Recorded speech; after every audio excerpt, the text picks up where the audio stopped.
Okay, welcome back after the break. Break के बाद आपका स्वागत है। So just before we went for our break, we were studying chapter 3, हम लोग तीसरा अध्याय पढ़ रहे थे and we saw that Jesus was sent to do the Father's works. और हम जान चुके हैं कि यीशु मसीह जो इसलिए भेजा गया है ताकि वो पिता का हित कर सके। And we were studying about how Jesus came and did the Father's works. और हम देख पाए कि किस प्रकार से यीशु मसीह इस धरती पर आया और पिता का हित करना शुरू किया। And why did we study this? और क्यों हमने ये सीखा? Because we see that Jesus did set us an example. क्योंकि यीशु मसीह ने एक उदाहरण हमारे सामने रखा And he is our example to follow. और वो हमारा एक उदाहरण है जिसको हम पीछे हो सकते हैं। Jesus is our standard. यीशु मसीह हमारा एक मार्गदर्शन है। He is our perfect model वो हमारा पूर्ण जो है प्रतिबिंब है for life and ministry. वो हमारे जीवन के लिए और हमारे सेवकाई के लिए। He showed us what are the Father's works. उसने हमें हमारे सामने दर्शाया कि क्या है पिता का कार्य। He showed us that the Father's works were to give sight to the blind, उसने ये दर्शाया कि पिता का काम था कि अंधों को देखने का रोशनी दें, to make the deaf hear, और बहरों को सुनने का वरदान दें, to make the mute speak, और गूंगों को बातचीत करवाएं, to those who are lame and crippled to get them to walk, और जो लंगड़े हैं लूले हैं उनको चलाएं, those who are dead to raise them up from the dead, और जो मृत्यु प्राप्त कर गए उनको मृत्यु में से जिला उठाएं, those who are hungry and thirsty to feed them and satisfy them, और जो भूखे और प्यासे हैं उनको तृप्त करें, those who are under demonic oppression to release them, और जो दुष्ट ताकतों के अधीन में हैं उनको छुटकारा दे सके। So these are the works of the Father that Jesus showed us that we also need to do. और ये सारे चीज जो है यीशु मसीह ने दिखाया हमारे सामने ताकि हम भी वैसा करें। And he says we must do greater works than these. और यीशु मसीह ने कहा कि तुम इससे भी बढ़कर कार्य करोगे। And Jesus showed us how we must do this. और यीशु मसीह ने दिखाया कि कैसे ये कर सकते हैं। So it's not just we can flow in the supernatural just by having faith. Yes, faith is important. विश्वास जरूरी है, लेकिन उसका ये मतलब नहीं है कि अलौकिक सेवकाई जो है विश्वास में होके करें। It's not just enough to have love and compassion for people. और सद्भावना और प्रेम है लोगों के प्रति वो काफी नहीं है। But we need to be intimate with the Father. और लेकिन हमें जो है एक गहराई में होना है पिता के साथ। The more intimate we are with the Father, more we are in love and unity and oneness with the Father. और जितना ज्यादा हम उसके साथ एक गहराई में रहेंगे उतना ज्यादा उसके प्रति प्रेम और प्रेम में रहेंगे। No, the more intimate and the more in love and in unity we are with the Father, जितना ज्यादा हम उसके प्रेम और एकता और गहराई में रहेंगे, the more we will be able to hear what the Father is telling us. और उतना ज्यादा हम सुन पाएंगे जो हमारा पिता हमसे कहना चाहता है। What the Father is revealing to us, teaching us. और जो हमारा पिता हमें सिखा रहा है, प्रकट करके दिखा रहा है, That we will be able to go and preach and teach people. वो चीजों को हम लोगों के सामने प्रचार कर सकते हैं और सिखा सकते हैं। And we will be confident in prayer when we are ministering. और हम जो है आत्मविश्वास में हो जाएंगे जब हम प्रार्थना करेंगे। And we will be able to do greater things what Jesus has even done. और यीशु मसीह ने जो किया है उससे भी अधिक मात्रा में हम कर सकते हैं। Because we are constantly hearing from the Father. क्योंकि हम निरंतर उससे सुन रहे हैं। We are constantly doing what the Father is asking us to do. और हम निरंतर वो कर रहे हैं जो हमारा पिता जो हमसे चाहता है। And then we will see that we will be doing greater things. और तब हम देखेंगे कि हम बहुत अधिक मात्रा में और बहुत महान कार्य परमेश्वर के लिए कर रहे हैं। So in chapter 3 we basically studied how we can go about doing greater things. और तीसरे अध्याय में देखा कि किस प्रकार से हम प्रभु की हित को या प्रभु के कार्यों को करते जा सकते हैं। So doing greater things or supernatural works is not just studying this book Healing and Deliverance. और इस किताब को पढ़ना सिर्फ नहीं है विश्वास के मतलब सेवकाई जो चंगाई और छुटकारा के करने के विषय में, or it's not just trying to stir up our faith in Jesus. और हमारे विश्वास जो यीशु मसीह में है उसको पुनः उत्तेजित करना सिर्फ नहीं है, All comes through our intimate relationship, oneness, spending time with the Father. और वो सब पूर्ण तब होता है जब यीशु मसीह के साथ हम अपना समय व्यतीत करते हैं और एक गहराई के रिश्ते में जाते हैं। Jesus said, when you abide in the vine, you will bear more fruit. और यीशु मसीह कहता है दाखरस में एक साथ जब मेल खाकर रहेंगे तब ज्यादा से ज्यादा फल को उत्पन्न कर सकोगे। What is the meaning of abiding in the vine? एक हो जाने का मतलब क्या है? The more you are connected with God, the more you are intimate in your relationship with God, the more fruit you will bear. और जितना ज्यादा हम उसके साथ उस संबंध में रहेंगे, जितना ज्यादा उसके साथ एकता में रहेंगे, जितना ज्यादा हम गहराई में उतरेंगे, उतना ज्यादा हम फल को उत्पन्न करेंगे। You know, when you hear some preachers, you'll say, "Arey, I read the same passage. I didn't get all of these thoughts. Where did this person get all of these thoughts when he or she is preaching?" और कभी हम किसी प्रचारक को सुनते हैं तो हम ये बोलते हैं, अरे यही वचन मुझे भी मिला था, लेकिन इतना मैं समझा नहीं, इस व्यक्ति को कहां से इतना ज्यादा इसके विषय में ज्ञान प्राप्त हो गया। या इस वचन को मैंने इतना बार पढ़ चुकी हूँ, पर इतना गहराई में नहीं देख सकती थी जैसे ये आदमी या ऐसे ये जो प्रचार कर रहे थे वो देख सकता था, मैं क्यों नहीं देख सकती थी? Because they are so intimate in their relationship, the Father has revealed these truths to them. और वो लोग इतना गहरे रिश्ते में थे पिता के साथ, इस कारण से परमेश्वर ने उनके सामने ये बातों को प्रकट करके दिया। So if you want to know deeper truths from God's word, you need to be connected to God. You need to be intimate with God. और अगर परमेश्वर के वचन की गहरी बातों को परमेश्वर प्रकट करना है तो परमेश्वर के साथ एक गहरे रिश्ते में भी रहना है। The more intimate and the more time you spend with the presence of God, that will flow through your ministry and your life the entire day. और जो जितना ज्यादा आप परमेश्वर की गहराई में रहेंगे, उतना ज्यादा एक एक दिन के आपके परमेश्वर के सेवकाई में वो बहाव होगा। Just like your mobile is fully charged, you can confidently use it the whole day, right? और जैसे आपका मोबाइल जो है पूरा बैटरी फुल होने के कारण एक आत्मविश्वास के साथ आप उसको पूरा दिन इस्तेमाल कर सकते हैं। But if there's very little battery, you will not use it much. और अगर आपके मोबाइल का बैटरी कम है तो उतना ज्यादा आप उसको इस्तेमाल में नहीं लाएंगे। So the more you're connected with God, the more you're spending time in His presence, the more there will be an overflow of His power and His presence as you minister and wherever you go. और जितना ज्यादा आप उस परमेश्वर के साथ जुड़े रहेंगे, उतना ज्यादा उसके हित के अनुसार और उतना ज्यादा उसके काम में आप बहाव प्राप्त करेंगे। So we'll move on to the next chapter. और चौथे अध्याय की ओर हम लोग जाएंगे, चौथे पाठ की ओर। Chapter 4. 4। Before we move on to chapter 4, anyone has any questions? और अभी तक जो सीखा उसमें से किसी व्यक्ति को अगर कोई सवाल है तो आप पूछ सकते हैं। Any questions? Online students, any questions? Online students जो जुड़े हुए हैं, किसी को कोई सवाल है तो? No questions, yes.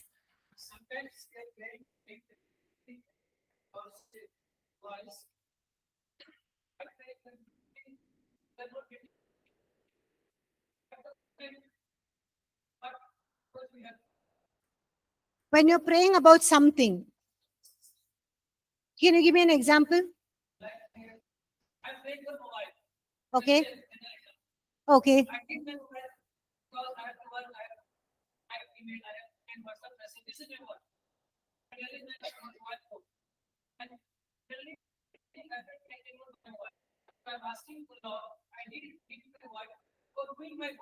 Okay.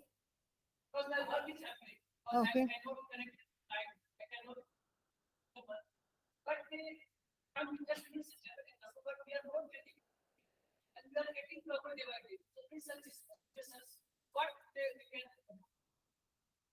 Sometimes God does not answer because the answer is very obvious. कभी कभी परमेश्वर जो है जवाब नहीं देता है क्योंकि वो साधारण रीति का एक जवाब है। आंसर अपने आप आपको मिल सकता है. It's very obvious. वो एक Or he's already given in his word. और अपने वचन के अंदर से पहले से आपको वो जवाब समझा दिया होगा. So you just do it. Sometimes God is saying, just go with what is now. और परमेश्वर कभी कभी बोलता है उस प्रेम की मनोभावना से आगे बढ़ें. What you're doing now, just continue doing it now. और जो आप कर रहे हैं उसको कार्य को आगे बढ़ाते रहें. So there are some things that God has already revealed in his word.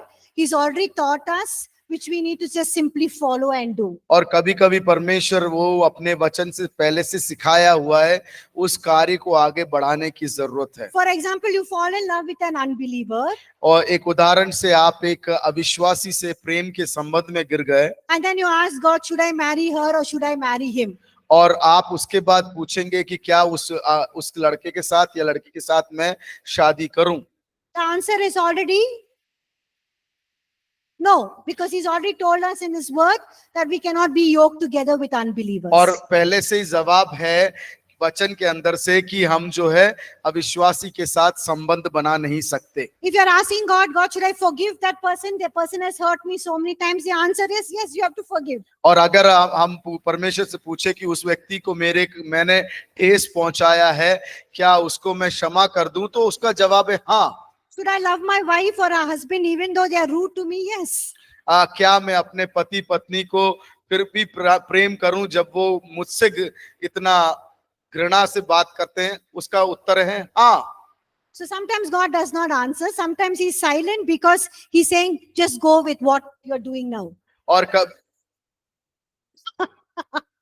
Okay. कभी कभी जो है परमेश्वर शांत रहता है क्योंकि वो जवाब पहले से ही दिया गया है. Or he's just saying, go with what is now.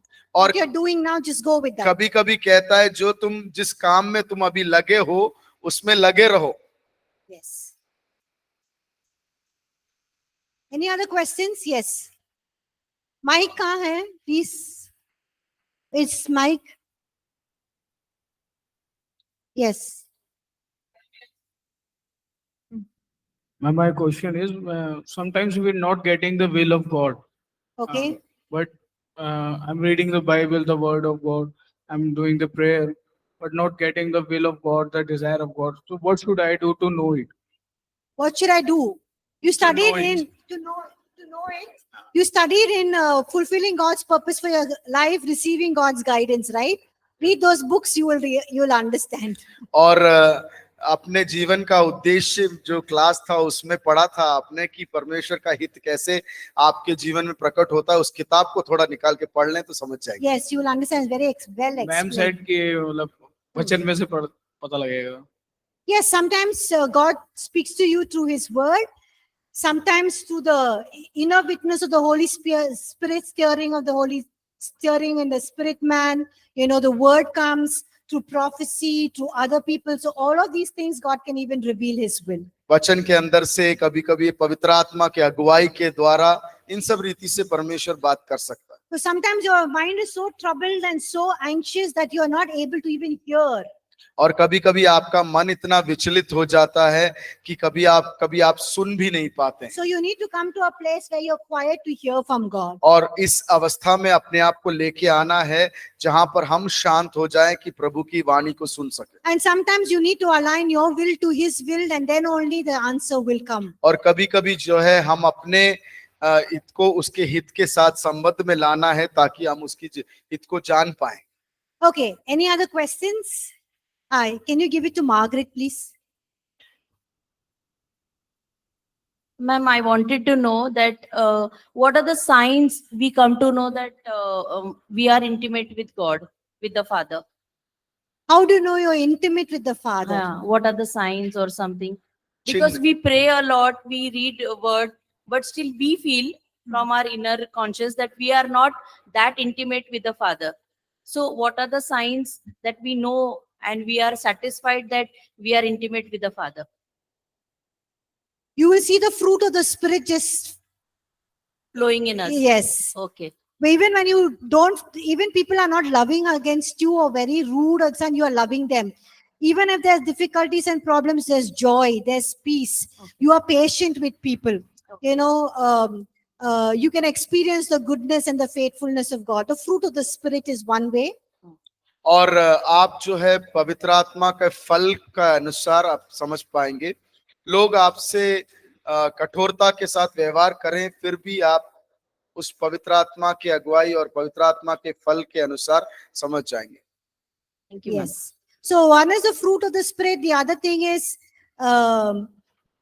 you know, you will see God moving in and through you, speaking through you, you know, doing great miracles. And the thing is, you know, when you feel like, hey, I don't feel I'm intimate with the Father, I need to move on.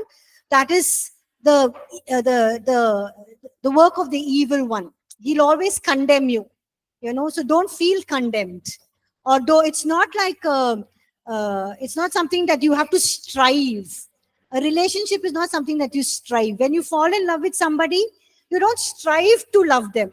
Love just flows. You do everything for them. So you don't strive to be in intimacy with God. You just love to be in His presence. So you just always are praying. You're always connected with Him. You love to read His word. That just shows that you're intimate with God. और मतलब उसकी गहराई में उतरने का मतलब ये है कि पवित्र आत्मा के फल के द्वारा जान तो जाओगे आप, उसके साथ साथ एक उदाहरण जैसे मैम ने बोला कि किसी व्यक्ति से प्रेम करते हो तो कितना भी आप अच्छे हो, फिर भी प्रेम इसलिए नहीं प्रेम करना है इसके लिए नहीं कि हम उसको लिए कोशिश नहीं करते हैं। प्रेम जो है बहता है एक रिश्ते के अंदर, उसी प्रकार आप प्रभु में जो गहराई है उसमें समझ जाएंगे। हाँ, हमेशा आप आराधना, स्तुति, प्रार्थना, वचन पढ़ने में लगातार लगते रहते हो. You just love it. During supernatural time, now many of them see visions, and many of them say that God touched me. God, I felt the presence of God. But when I don't feel it now, so I feel that am I lagging behind somewhere? I feel that way. So, have you ever cried in a supernatural hour? Yes, yes. Have Not you- here. Ah. At home, I always, when I am praying, but God revealed to somebody, the prophecy was done, ki you don't cry, because every time you cry and pray, so stop crying, be joy. If you always be in joy when you are praying to No, God. no, it's okay. You can cry. Crying is just, what is crying? Crying is not that you're sorrowful in God's Yeah. presence. Crying is when you're just overwhelmed with the presence of Yes. God, overwhelmed with His goodness, overwhelmed with His love, His nature, His care, His goodness, His faithfulness towards you. You're so overwhelmed that you are not able to contain it. You're just crying and saying, God, how can you love me so much? How can you care for me? That's right. Yes. Or here, what do you feel when you're in the supernatural hour? What do you feel, Margaret, when you in the यहाँ पर supernatural आपको hour? क्या अनुभव होता है जब I supernatural? don't feel anything. That's why I'm asking. You don't this feel question. peace, Yeah, I feel peace. joy? But when I see that somebody tells I have seen vision, and some say God touched me, so I feel that I'm lagging behind somewhere. I With don't that- see visions, so don't worry. Visions is not for, I mean, few people can, God gives them the gifts of vision. Maybe when you are praying the supernatural hour, you get some Bible verse. Yes, Yes.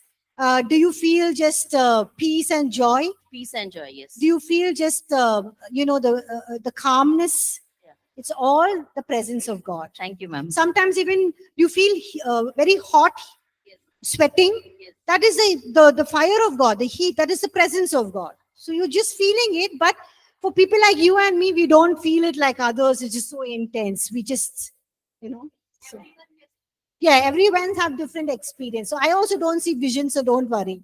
I don't see the sun, but it's all comes in my mind. So different people, the Holy Spirit ministers in different ways. Yes. But the Lord loves you very much, Thank you, ma'am. and you're His love child. Yes. Anyone else? कोई? Yes, give him the mic, please, Margaret. No, she's already, her name is Margaret only. हाँ, बोलिए आप. बोलिए आप. जल्दी बोलिए, time हो रहा है. कोई विश्वासी है जैसे कि वो बीमार है और उसके लिए हम प्रार्थना किए और ठीक भी हो रहा है, लेकिन फिर से वो पाप कर करके वो बीमारी को बुला रहा है और लास्ट में उसको कोई नुकसान हो जाता है, तो या कोई समझो डेथ हो गया या कोई उसको और बड़ी बीमारी पकड़ ली, तो उसमें पास्टर का क्या दोष है? पास्टर क्या करे उस हालातों में? और बाद में लोग कहते हैं कि यीशु मसीह ने उनके चंगा नहीं किया, उनको ठीक नहीं किया। पास्टर का कुछ दोष नहीं है, शैतान का कुछ दोष नहीं है, यीशु मसीह का कुछ दोष नहीं है, लोगों का कुछ दोष नहीं है, सब दोष तो उनका है। उन्होंने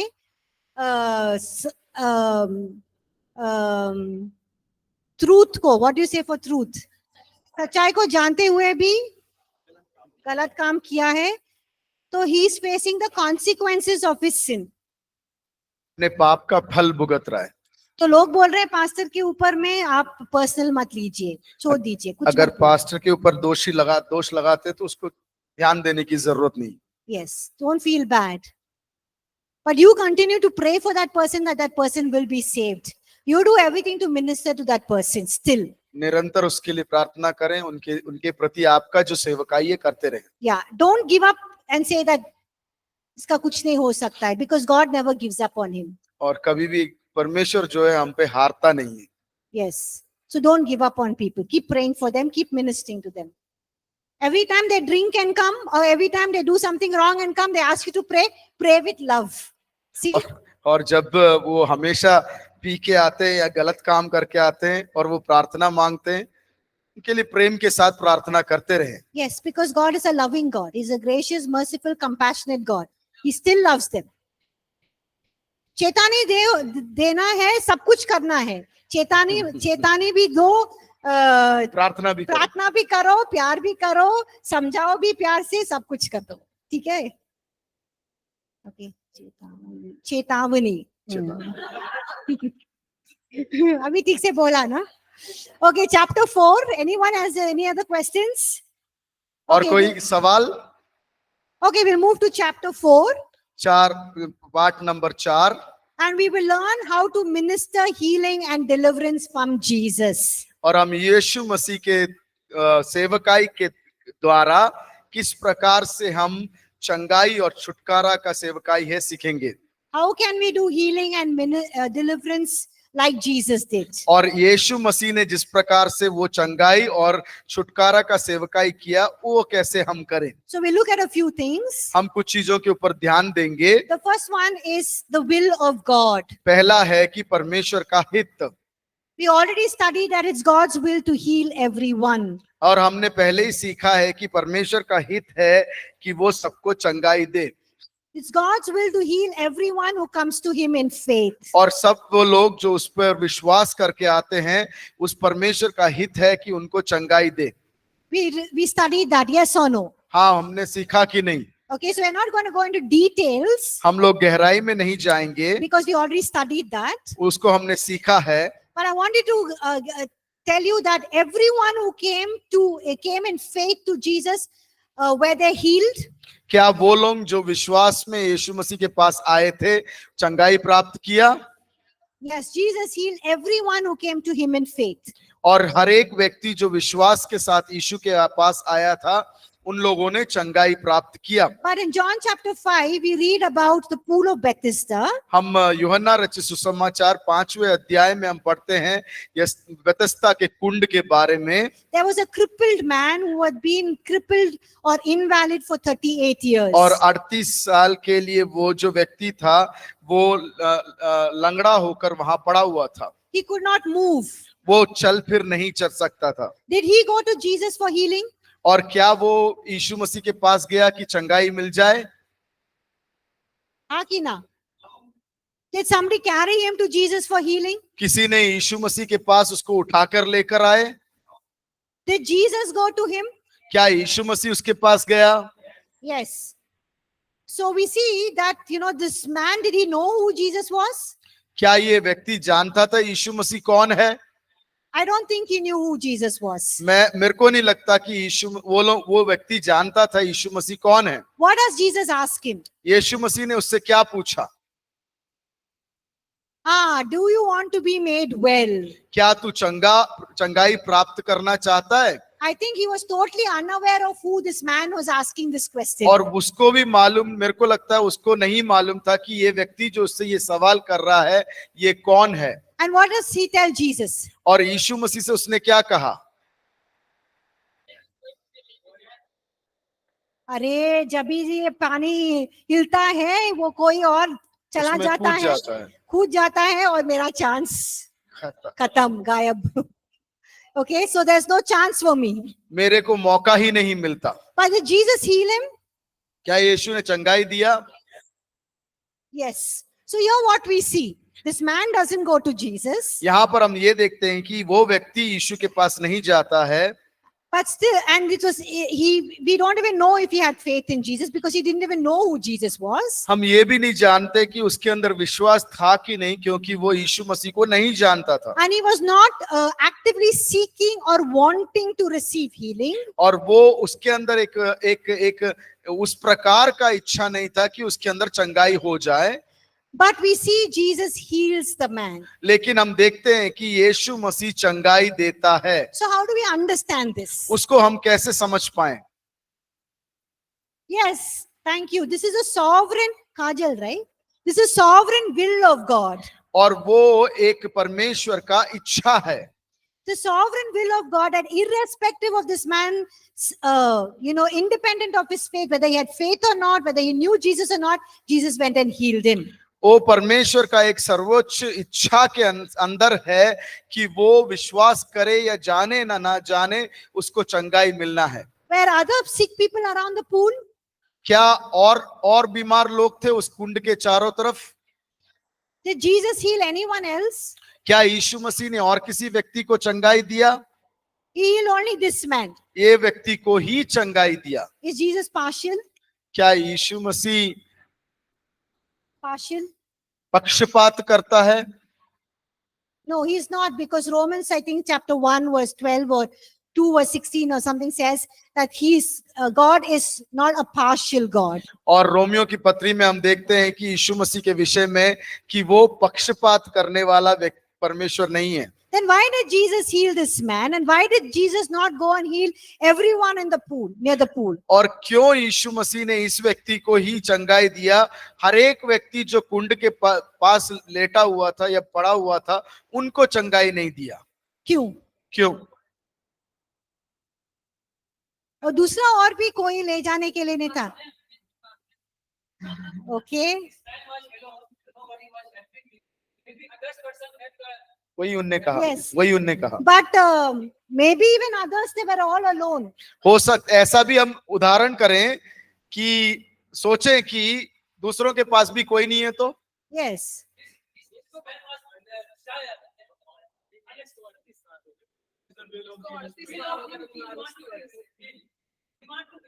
उसका इच्छा था.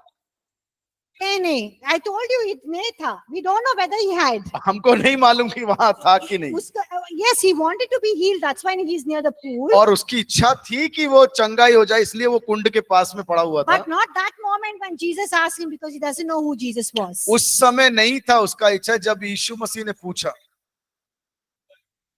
Okay, it was Jesus' sovereignty that he healed this man. Remember, we talked about the sovereignty of God or the will of God. और हमने देखा था, सीखा था कि परमेश्वर के हित के विषय में. But later on, Jesus goes on to explain in that same chapter, chapter 5, why he healed this man. और हम उसके आगे भाग में हम देखते हैं कि यीशु मसीह ने इस व्यक्ति को चंगाई दिया तो क्यों दिया? Why does Jesus, he tells why later on. John chapter 5 में लिखा है. 5वें अध्याय यूहन्ना रचित सुसमाचार 5वें अध्याय में लिखा हुआ है आगे भाग में, क्यों उसको चंगाई दिया?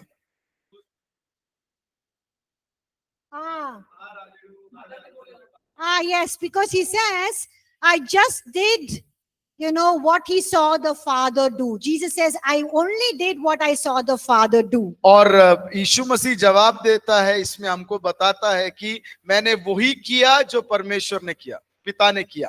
I only did what I saw the Father do. मैंने वही किया जो पिता ने देखा कि दिखाया करते हुए. मुझे करने के लिए. That means the Father has already told him, or maybe when he was having a intimate time with the Father would have showed him to go and heal this man.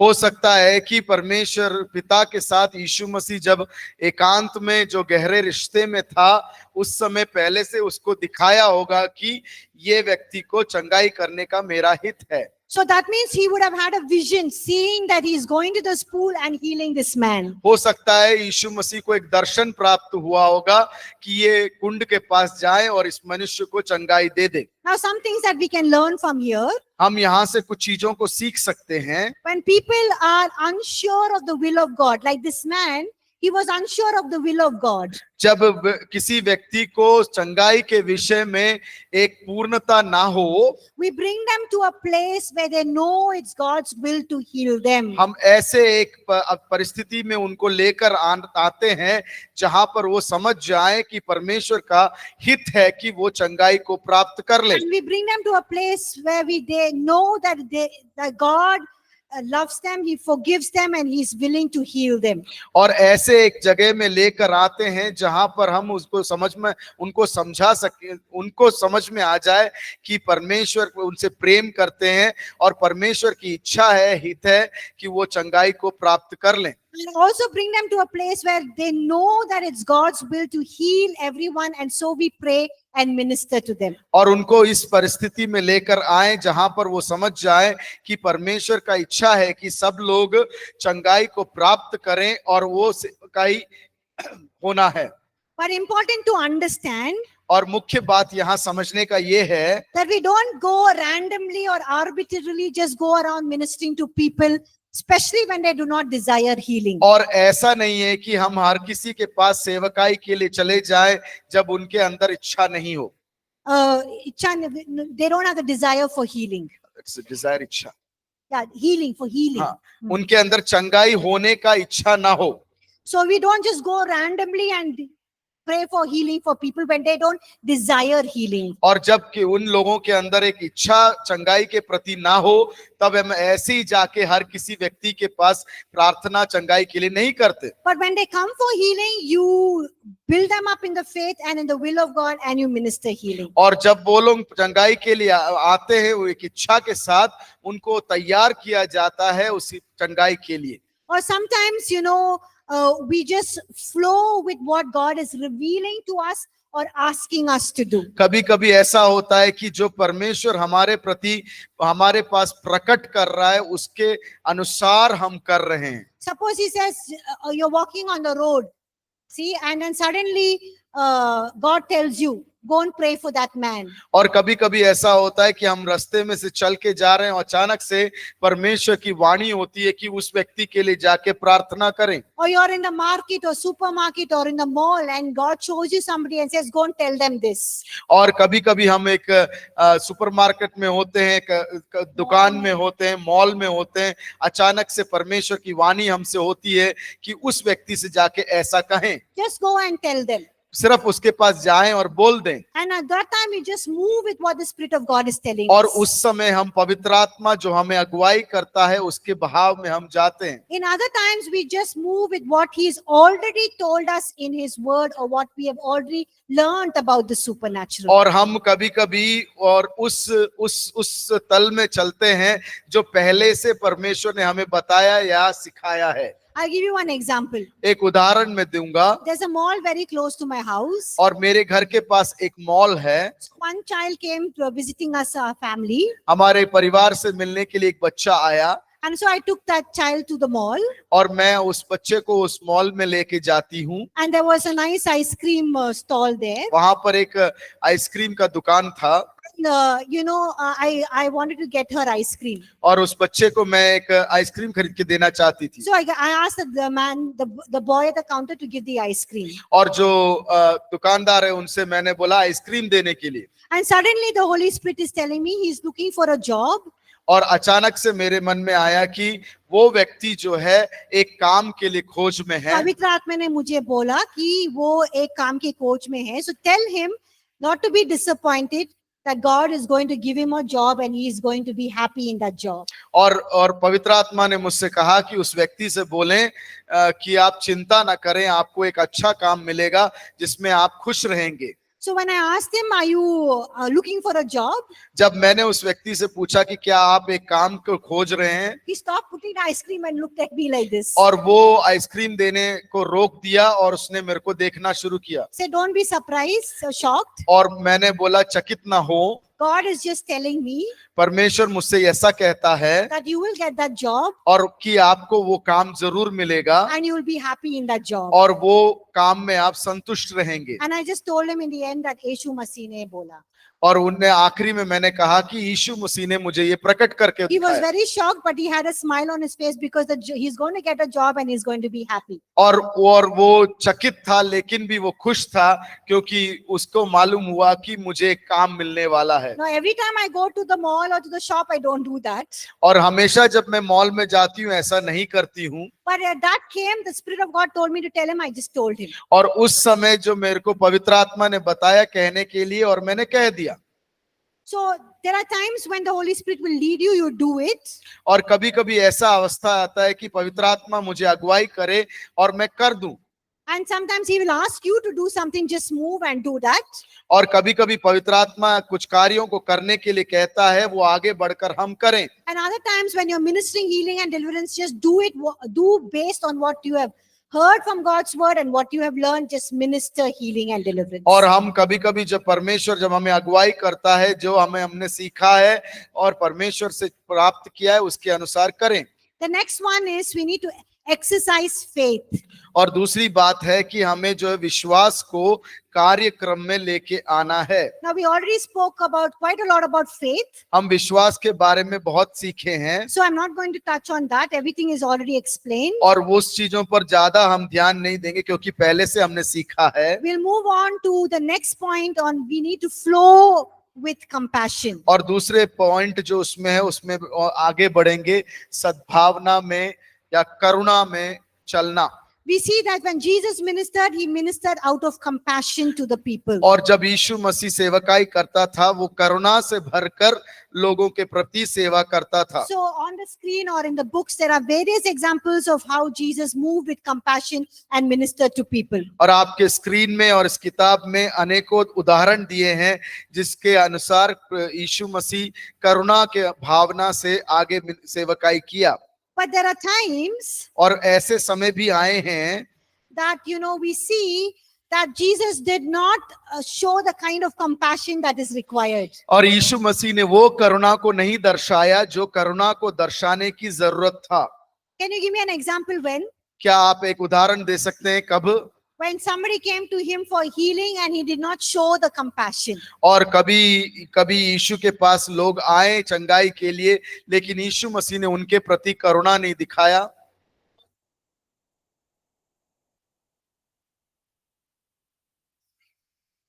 Yes, the Canaanite woman who comes to कनान्य Jesus, स्त्री जो उसके पास चंगाई के लिए आई थी, which we read in Matthew chapter 15 verses 21 to 28. मत्ती रचित सुसमाचार 15 के 21 to 21 से 28 तक हम पढ़ते हैं। So we see that this woman comes and tells Jesus that her child is unwell, is demon possessed, and she wants to receive healing for her daughter. और ये स्त्री कनान्य स्त्री जो है यीशु के पास आके बोलती है कि मेरी बेटी को चंगाई की जरूरत है, उसको दुष्ट आत्मा ने पकड़ रखा है। Did Jesus heal that a child? और Or later, but क्या यीशु मसीह ने उस समय उस बेटी को चंगाई दिया जब पूछा गया? no. So what was she doing? वो क्या कर रही थी? मांगती रही. She kept sitting down there and crying out and shouting out. That's later on. और वो उसने ये किया कि बार बार यीशु मसीह से वो गिड़गिड़ाने लगी, मांगने लगी और वहां बैठी रही। And what do the disciples? What happens to the disciples? और उस शिष्यों के मन में क्या होता है? जाके they go and tell Jesus, this lady is tiring us, she's eating up our head, please do something about her, she's crying and screaming for healing, please do something. और उसने शिष्यों ने कहा कि ये स्त्री जो है बार बार रो रही है, परेशान कर रही है, तो कृपया करके आप इसको बात को सुन लें। And what does when Jesus said, "Okay, call her, bring her," and what does Jesus say? "I've come only for the." What does Jesus और tell her? यीशु मसीह ने क्या जवाब दिया शिष्यों से? Yeah, those are in part of the covenant. I've come only for the Israelites, for और the Jews, not for the Gentiles. यीशु मसीह ने कहा अन्य जातियों के लिए मैं नहीं आया हूं, वही लोग जो वाचा के अंदर है वही यहूदियों के लिए मैं आया हूं। And Jesus says we can't take the bread and throw it to the dogs. और वो यीशु मसीह कहता है बच्चों का जो रोटी है उसको कुत्तों के सामने फेंक नहीं सकते। What is Jesus meaning here? यहाँ पर लोग यीशु क्या अर्थ बनाता है? Bread means it's the healing right. The right, the Jews are under the covenant of God. It's their right to receive healing. और उसका मतलब यह है कि यहूदियों का एक अवकाश है या वाचा के अंदर है कि उनको चंगाई मिल सके। And Jesus is telling you are not under the covenant. You're a Gentile. You're outside. So you can't. And he says, he refers to them as dogs because the Jews used to refer to the Gentiles as dogs. और यीशु मसीह कहता है कि तुम तो वाचा के बाहर हो, अन्य जाति के लोग हो, और ऐसा भी कारण था कि यहूदी लोग जो है अन्य उनके जाति के बाहर के लोगों को एक कुत्ते का दर्जा देते थे। And does this lady get upset and goes? और क्या ये स्त्री जो है दुखी होके चले जाती है? Does she get angry with Jesus? क्या वो क्रोधित हो जाती है यीशु के साथ? What does she say? वो क्या कहती है? Yes, she says even sometimes the masters are so compassionate they throw the crumbs to the dogs because they don't like to eat the crumbs. और वो स्त्री कहती है जो मालिक होते हैं उनके मेज से जो दिया गया हुआ रोटी के टुकड़ों पर भी कुत्ते खा लेते हैं। So what is Jesus say? What is he saying here? Yes, I don't deserve the healing, okay, but at least have compassion, have mercy, and give me the healing. और वो स्त्री कहती है यीशु से, मैं इसके योग्य तो नहीं हूं चंगाई के लिए, फिर भी आप मुझ पर दया खाकर दे चंगाई। And Jesus praises her for her faith and says, "Go, your daughter is healed," and her daughter is healed. और यीशु मसीह उसके विश्वास को देखकर प्रसन्न हो जाता है और कहते हैं जाओ तुम्हारी बेटी चंगी हो चुकी So है। here do we see Jesus and the disciples being compassionate? क्या यहाँ पर हम देखते हैं कि यीशु मसीह और उसके शिष्य करुणा से भर गए थे?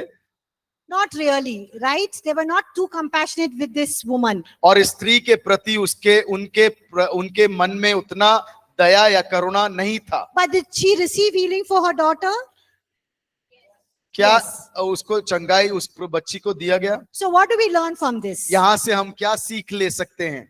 There will be times when even when you're a minister, you're not moved with deep compassion.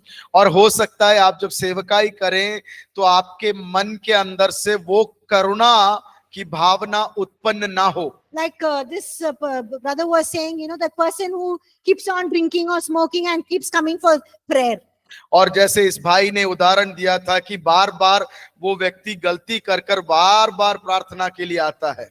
So you don't feel compassion sometimes. कभी कभी आपको एक दया की भावना नहीं होता है। You will think, "Arey, what this person, can't he change? Can't he understand why he's coming and bugging me?" और कभी कभी आपको लगता है कि क्या ये व्यक्ति समझ नहीं सकता, बार बार आके मुझसे पूछता है। So should you pray for him? और ऐसे व्यक्ति के लिए हमें प्रार्थना करना है कि नहीं? Yes, even when you don't feel compassionate, even when you don't have the compassion, even when you're angry with that person, go ahead and pray because God is compassionate. The Holy Spirit is compassionate. He will move, He will work, He will do His work. और अगर आपके अंदर दया की भावना नहीं है तो कोई बात नहीं, फिर भी वो उसके लिए प्रार्थना करें क्योंकि पवित्र आत्मा के अंदर उसके प्रति करुणा है, पवित्र आत्मा का इच्छा है, परमेश्वर का इच्छा है कि उसके अंदर चंगाई हो जाए। And God will use you to bring to heal that person. और परमेश्वर आपको इस्तेमाल करेगा कि उसके जीवन में एक चंगाई आ जाए। Yes, you must have love and compassion for people to minister healing. और आपके मन के अंदर उनके प्रति दया होना चाहिए कि ताकि वो सेवकाई को आप पूरा कर सकें। But when you lack the feeling of compassion, लेकिन आपके अंदर जब वो दया की भावना की कमी हो, then just go ahead and minister anyways, because God is compassionate, He will work. और आप आगे बढ़कर उनके प्रति सेवकाई कर दें, क्योंकि यीशु मसीह का इच्छा है कि उनको चंगाई मिल सके। For example, you come back from ministry or come back from work and you're very tired.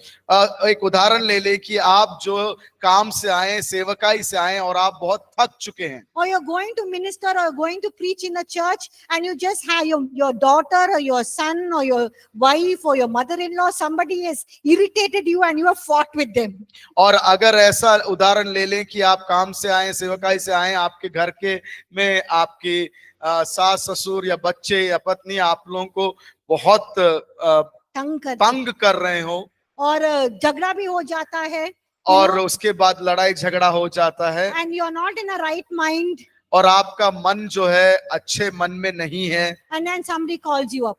और उसके समय पर आपको कोई फोन करता है I say, brother, sister, please pray for me. I'm going through this problem. और बोलते हैं कि भाई बहन मेरे लिए प्रार्थना करें, इस अवस्था से मैं गुजर रही हूँ। And you're so angry. और आपके अंदर बहुत क्रोध भरा हुआ है, Or you're so disappointed and sad that, your wife has said this or somebody has done something and you're very disappointed. और आपके अंदर बहुत दुख है कि इस व्यक्ति ने या पत्नी ने या किसी व्यक्ति ने ऐसा मुझसे ऐसा कह दिया। And you can't tell them because they are also in a difficult situation. और आप उन लोग से भी नहीं, जिसने फोन किया उनसे भी नहीं कुछ बोल सकते, क्योंकि वो एक परेशानी की अवस्था में है। And you're like, what should I do now? और आपके मन के अंदर एक सवाल है, क्या मैं करूं? Even if I pray, will God hear my prayer?